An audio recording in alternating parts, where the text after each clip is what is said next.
ಮೂಡಲಗಿ ತಾಲೂಕಿನ ಗುರ್ಲಾಪುರ ಕ್ರಾಸ್ ಹೆದ್ದಾರಿ ಮೇಲೆ 7 ದಿನಗಳಿಂದ ರಾಜ್ಯ ರೈತ ಸಂಘ ಮತ್ತು ಹಸಿರು ಸೇನೆ ಕಬ್ಬು ಬೆಳೆಗಾರರು ನಡೆಸುತ್ತಿರುವ ಅಹೋರಾತ್ರಿ ಧರಣಿ ದಿನದಿಂದ ದಿನಕ್ಕೆ ತೀವ್ರ ಸ್ವರೂಪ ಪಡೆಯುತ್ತಿದೆ.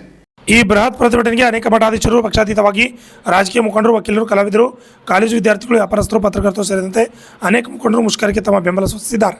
ಅದೇ ರೀತಿಯಲ್ಲಿ ಇಲ್ಲಿನ ಹವ್ಯಾಸಿ ಕಲಾವಿದ ಹಾಗೂ ಸ್ವತಃ ರೈತರು ಆಗಿರುವ ಸುರೇಶ್ ಬೆಳವಿ ಅವರು ಸರ್ಕಾರದ ಗಮನ ಸೆಳೆಯಲು ಬರಿಮೈ ಬಣ್ಣ ಬಳಿದು ಪ್ರತಿ ಟನ್ ಕಬ್ಬಿಗೆ ಸರ್ಕಾರ 3,500 ರೂಪಾಯಿ ಕೊಡಲೇಬೇಕು ಎಂದು ಬರೆದು ಹಿಂಬದಿ ಕಬ್ಬು ಚಿತ್ರ ಹಾಕಿ ವಿನೂತನ ಪ್ರತಿಭಟನೆ ಮಾಡುವ ಮೂಲಕ ಗಮನ ಸೆಳೆದರು.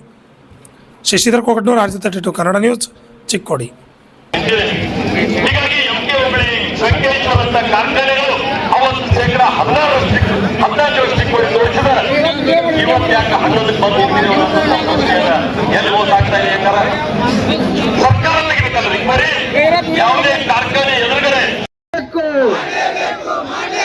ಜಿಲ್ಲಾ ಉಸ್ತುವಾರಿಯವರು ತಕ್ಷಣ ಇಲ್ಲಿ ಬರಲೇಬೇಕು. ಜಿಲ್ಲಾ ಉಸ್ತುವಾರಿಯವರು ಇಲ್ಲಿ ತಕ್ಷಣ ಬರಲೇಬೇಕು. ಕಾರ್ಖಾನೆ ಮಾಲೀಕರು ಬೆಲೆ ನಿಗದಿ ಮಾಡಲೇಬೇಕು. ಕರ್ನಾಟಕ ರಾಜ್ಯ ರೈತ ಸಂಘಕ್ಕೆ